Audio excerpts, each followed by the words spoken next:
मग मित्रांनो, आलं ना तुमच्या हे तोंडाला पाणी? तर आज आपण बनवणार आहे उपवासाची भाजी।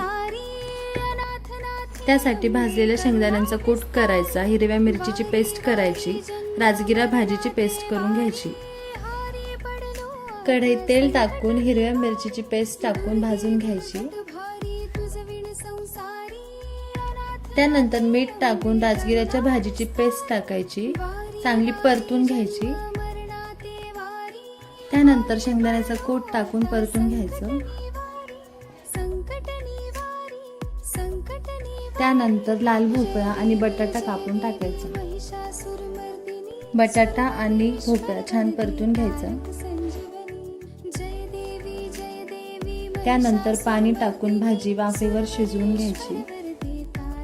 खास नवरात्रीच्या उपवासासाठी केलेली ही रेसिपी तुम्ही पण नक्की ट्राय करा आणि कमेंट करून नक्की सांगा।